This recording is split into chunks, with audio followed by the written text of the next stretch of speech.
I've been accused of simping for the Trump administration. I got a couple of people accusing me of never criticizing the administration and telling me, like, well, V, do you have absolutely nothing negative to say? Like, is the administration perfect? Have they been sent by God? Because only God is perfect. Like, literally, you got nothing against Trump?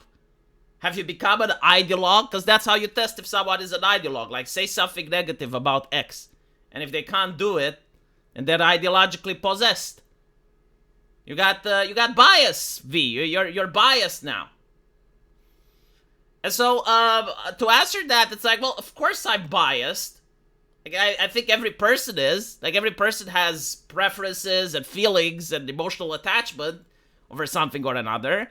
I'm honest about my biases. Like, ever since I made the channel, I said that I like what the Republicans are offering. I like American culture. I like the First Amendment and boobs. That's what I like. And so, I want to address the criticism, like, fair. Like, I did have a video that was a long time coming. I wanted to do it. I know that it may upset some people, but I want you to realize that at the end of the day, it doesn't really matter what we discuss here about this issue, because Trump is already at his second term. Like, he's not running again for re-elections. And on top of that, even if everyone on my channel was to agree with me, I don't get to set America's foreign policy. And so, like, nothing I say actually changes anything. But it's an interesting, thought experiment to see if I can criticize the administration. And I'm going to do some legit criticism, not just some watered-down comments, but some genuine feelings of concern about where the administration is going. And so, I want to point out that I understand why Trump is behaving with other world leaders the way he is behaving. He already had another presidency in which, for the entirety of the 4 years, he was nothing but attacked, mocked, ridiculed by the rest of the world. And they treated America as a joke. And after he stopped being president, there was also an attempt on his life. And so I do think that changes a man. It changes the way you think. That changes a lot of perspectives. And I do genuinely think that what he is trying to accomplish is what he is saying, which is America first, right? Like, he doesn't care about the rest of the world. He cares about Americans. And that's why he got voted. Because it's important to understand, right? Like, he didn't seize power by himself.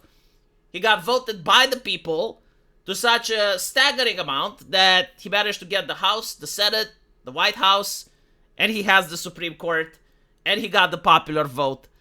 So, all in all, it's not like Trump is the American people. Like, the American people want to see what Trump is doing. They want to see that into action. Trump was very open during his political campaign. He stated everything that he wants to do, and now he's doing it. There have been other presidents that didn't do this. Like, there have been other presidents that once they got in charge, they started enacting policies that they never discussed during the political campaign, or they went back on their promise. Like, for instance, the current winner in Germany, he was saying that he's going to start supervising the borders a little bit more. The moment he won, did a 180, right? So you can look in the United Kingdom. The conservatives, they said that they're going to start defending their borders. They managed to get in. They do a 180. So, like, there are those types of politicians that promise one thing, they get elected, they either do the opposite, or they don't keep their promises, or they come up with something that's cataclysmic in society, but they didn't talk during the campaign trail. And I don't think that Trump is doing that. I do think that Trump is doing literally exactly what he promised in the campaign trail that he will do. And so it's not fair to blame it on Trump when it's the American people that want this, right? Like, they voted specifically knowing what they're voting for. And when you look at the other side of the fence, when you look at the world, if you will, I also understand the grievances that are coming from the European Union, that are coming from Canada and other places. If you look at the European Union, they did literally what America told them to. Like, from their point of view, they don't see what they did wrong. America told Germany to demilitarize. Like, that was enforced by the United States. It was to demilitarize Germany, right? So Germany, and for good reason, right? Like, after after starting 2 world wars, they needed to chill the fuck out. And so America told them, like, stop militarizing. And they did. America then tells the European Union to adopt wokeness. Like, during the Democrats, during the Biden administration, through USAID, and through various other soft power channels, it's not just Europe, but like most of the world, including Afghanistan, right? They had to become woke. They had to adopt diversity policies. They had to adopt ESG policies. They had to adopt all these things. And the Americans were promoting it. Like, they were the number one exporters of woke ideology at the time through the Democrats. I mean, we had BLM protests in Europe. Like, what are we talking about, right? Like, Europe doesn't have a problem with cops shooting black people, yet the entirety of Europe had BLM protests. Like, that's an American export, right? So, like, the politicians were following the trend. And then you also have when America has told Europe to start dealing with Russia, right? Like the German gas pipeline and all of the European states, they actually follow suit and they do what the Americans want. And it's like, okay, well, we're going to stop trading with the Russians. We're going to put sanctions on them. Because I gotta remind you, when you look at how things developed when Russia invaded Ukraine, there was a lot of panic in Europe. Like, a lot of nation states didn't know what to do. And they waited for Joe Biden to make a statement. And only after Joe Biden makes the statement, all the other leaders follow suit, right? So from the perspective of Europe, they feel betrayed. Because it's like, well, we're doing everything you want, and now you're upset at us. And when you look at Canada, you also have a problem. Now, this guy, I understand, I don't follow Canadian politics that closely, but I understand that this guy wasn't elected, right? Like, he was appointed. Justin Trudeau resigned, and then you have this guy coming in, and he's basically saying that Canada is going to end its relationship with the United States. And unfortunately, this does seem to be a trend in Canadian culture that I see it online. Like, there's a huge anti-American sentiment being brewed in Canada. And so I wanted to show that I understand both sides of the issue, right? Like, I understand how the Americans feel it, that other world nations have abused them, have ridiculed them, right? Like, you have Canadians being smug about it, being like, oh, Americans, how's your healthcare? Oh, you guys are so fat. Oh, you're the world police. You trample around the world. Right? So, like, a huge level of unjustified smugness when the Americans view it like, hold on a little bit, like, we're paying for your defense. You have social health care because it's our taxpayer money that pays for the soldiers that keep you safe. We're paying for all this shit. You guys are tariffing us. It's not fair, right? But, like, from the other point of view, they're saying, well, America, you use your soft power in order to change policies in our countries. Like we're doing everything you want. Like, our foreign policy is pretty much your foreign policy. Like, everything you dictate, we're doing. Why are you upset? Right? And so, this is the problem that I see at the international level. Like, a conflict of visions where both sides have grievances. So, Donald Trump, obviously, he wants to make what's best for America. But unfortunately, I do criticize the way he is doing it. Like, I'm not necessarily against what he is doing it, but the way he is doing it, and the reason is not concern trolling, but it's because I don't think he's going to accomplish what he wants to accomplish if he does it the way he's doing it. Does that make any sense, right? Because, like, I need to be really careful with how I frame it, because I want people to address exactly my criticism and not what they're thinking I'm trying to suggest. And what I'm trying to say is that before Donald Trump got elected, you look at a place like Canada, and you look at the European Union, and you notice that leftyism was on its way out. Like, there was no doubt in my mind that after Justin Trudeau resigns, Canada is not going to have a conservative prime minister. And you look at the European Union, same thing, right? Like, you get in France, Macron's government, a little bit unstable. Like, they're probably going to talk about arresting Le Pen any day now. It's what the French do when they're looking at the polls and they're noticing that the establishment is losing power. They're like, oh, can we fuck with Le Pen a little bit because things are getting bad. Germany also, they were having a problem. AfD is surging, right? And so Trump manages to win elections. And what does happen? Like, he is making all these belligerent statements towards other world leaders. And all of a sudden, being woke is now being patriotic. Like, for the first time, the ideology that considers the nation state to be the problem, the ideology that's against borders, that believes that the nation state is systemically racist, patriarchal, evil.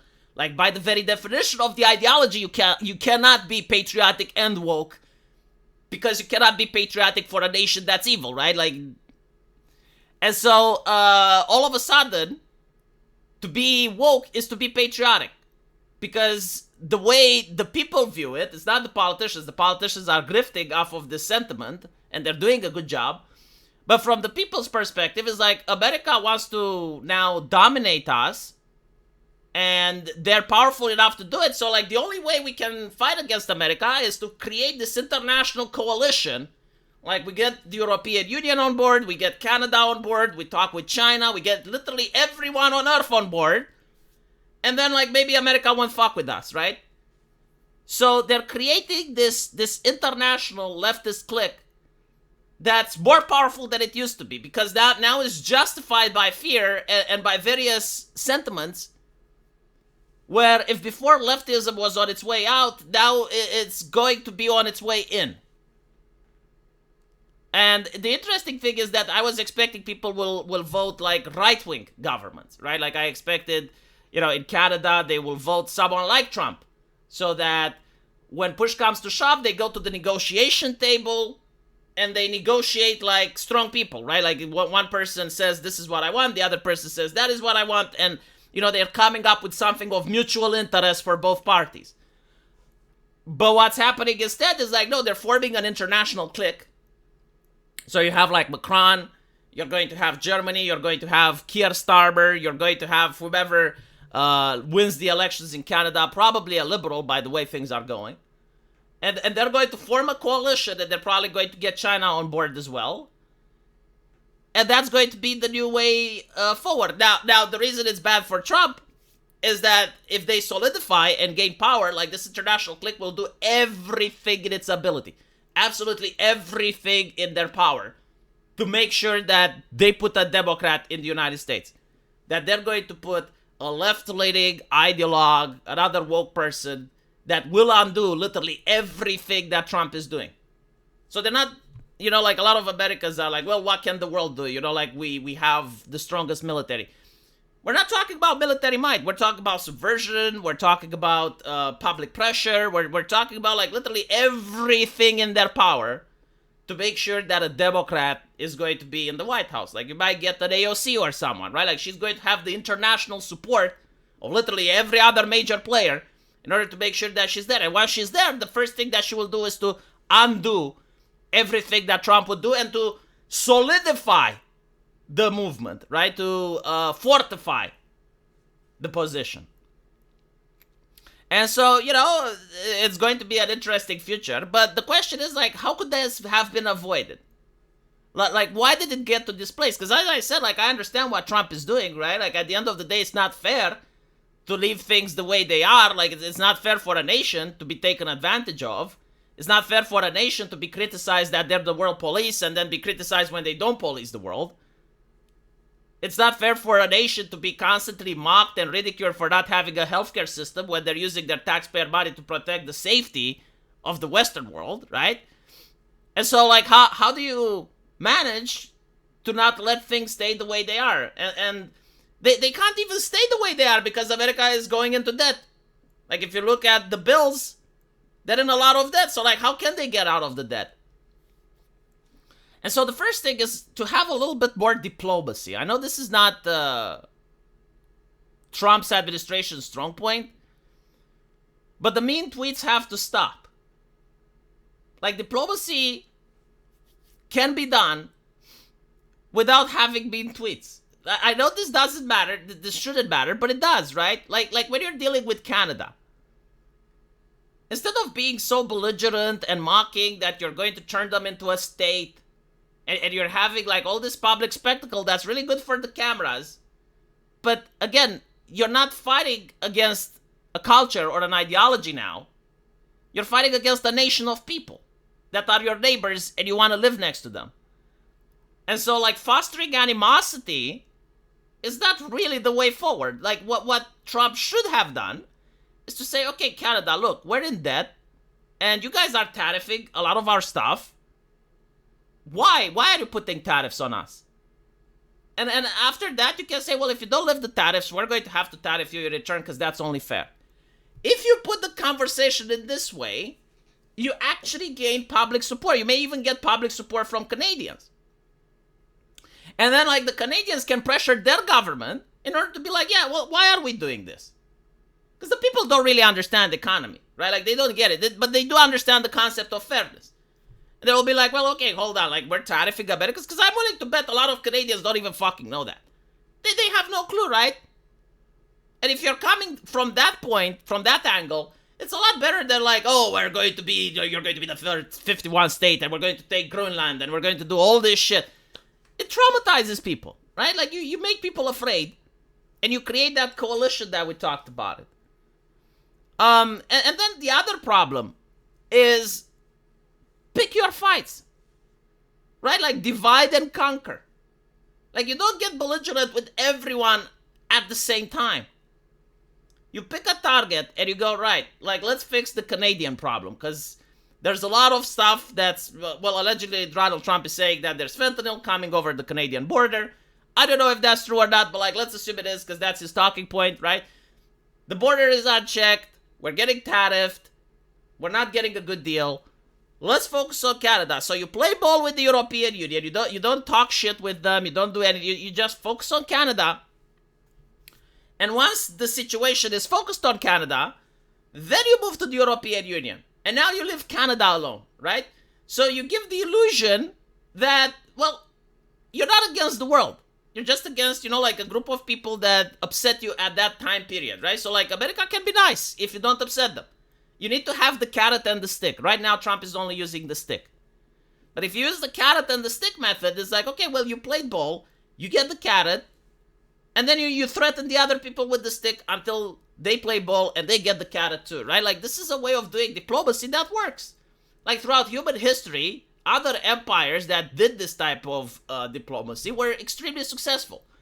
While the people that are belligerent and that are attacking everyone, well, they end up having coalitions against them. And even if you're successful against the coalition, like you're struggling and you're wasting more resources and political capital than you should. Like it's counterintuitive, basically. So that's my criticism of the administration. Again, I realize why the MAGA administration is behaving the way it is because it used to be in power before and it behaved in a more nice way, but it got trampled on. And so, like, it has to change its priorities. And again, I don't really disapprove of the priorities. I just disapprove of the methods. Like, you can achieve the same goal. And I think, like, it's even more likely to achieve the goal if you have a little bit more diplomacy and strategy. Right now, it seems that both are lacking. It seems that there's no diplomacy whatsoever. It's like, we're Americans, we're strong, we can do whatever the fuck we want. And what this message is, it's like, okay, well, everyone has to unite because the Americans have gone crazy. Like we gotta stick together. Like, look, the Americans are indeed that strong. And so, like, all of us, and a lot of MAGA people, they don't get it. Because they're like, well, why do we need Europe? Why do we need this and that? Well, like, let's hypothetically say that there's a conflict in the China Sea, right? Like, China wants to take over Taiwan. Realistically speaking, I think 90% of the chances that even Donald Trump is going to intervene, because no empire can survive without shipping lanes. Like, the shipping lanes are pivotal and paramount for the American way of life to continue. If you don't control the shipping lanes, then you're the ones getting tariffed. You're the ones that are going to witness the price of eggs, because apparently, like, that's now the way you can assess the economy, right? It's not how much gas costs. It's like, what is the price of an egg? You'll see the price of egg explode if you don't control the shipping lanes. Like that is genuinely threatening. And if a nation dominates you economically, then they can start subverting you even more than they are now. Like they will have the capital to actually start subverting you. And forms alliance. Like China will become the world hegemon, basically, if they manage to control the shipping lanes. And so I don't have any type of doubt that in the case of a Taiwanese conflict, which, again, seems more and more possible.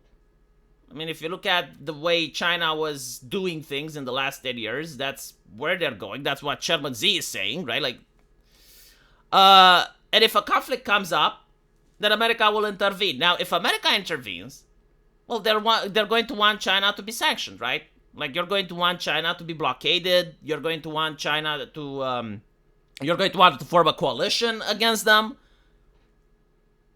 Because, like, the more people you have, the more likely they're to back down, right? Like, a display of overwhelming force can avoid the conflict altogether. Like, people can just refuse to fight. Like, they're not going to fight against the world. So they're going to be like, okay, we're backing down. And having a coalition, even if it's a battle, you know, like, you have less dead American soldiers. It's like what's happening in Russia. They brought in the North Koreans. Like, why did they brought in the North Koreans? Well, because for Vladimir Putin, it's less dead Russians, right? Like, less statistics with dead soldiers. It helps with the public approval rating. The wars are won and lost in front of the televisions, as the Americans realized in Vietnam. And so you want to have a coalition. But, like, even if Europe doesn't send troops, you want them to stop trading with China. Like, you want them to at least enforce an embargo for the period of the conflict. Well, the Europeans can go, well, hold out a little bit. Like, the Americans have gone their own way. They have their own interests. Like, why can't we have ours? Why do we have to listen to them? Like, China did nothing to us. Like, it's not our shipping lanes in that situation. Let's keep trading. And so, like, they can keep trading with China, right? Because Europe doesn't have a strong manufacturing system. We got environmentalism. China has the manufacturing system. And so, like, if you have the Europeans against you, well, it's just like a level of power, a level of hardship that you shouldn't have to deal with. Now, again, I'm not saying that what Donald Trump is doing in its policy with Europe doesn't make sense, but I'm saying maybe not start negotiations with the nuclear options. Not say, oh, we're pulling out of NATO. Oh, we're sending you aircraft planes that are 15% less effective than they should be because now you're our allies, but tomorrow you may be our enemies. Like, can you not negotiate without being like that? Right? Like, first and foremost, I'm pretty sure that when China sends weapons, they also nerf their gear. Like, I'm pretty sure when China sends chips to Russia, because, like, Russia doesn't have a chip manufacturing and China is their only trading partner, the chips are faulty. They do end up, some of them being defective. But, like, Chairman Xi would never admit to that, right?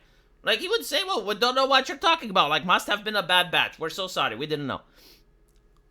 You don't say, yeah, we're sending you faulty ships. Like, why wouldn't we? We're profiting off your ad. Like, no, that's not diplomatic. That's not how... Right? Like, do you guys know what I'm trying to say here? And the other thing is, like, pulling out of NATO.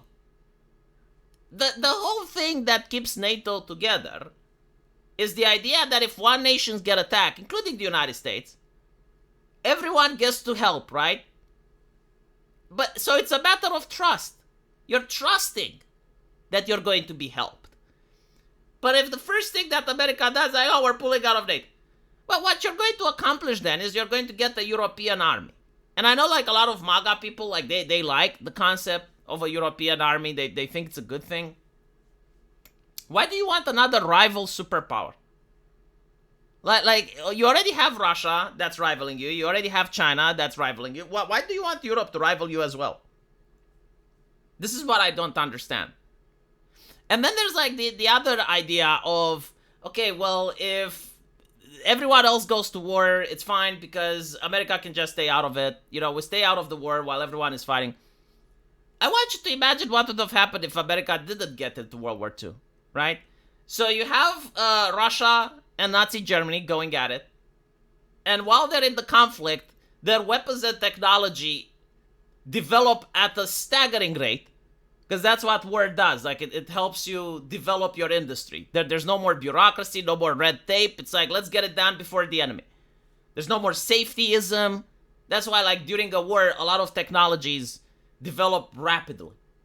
And so it doesn't matter who wins in that scenario, because America would face another dominant power.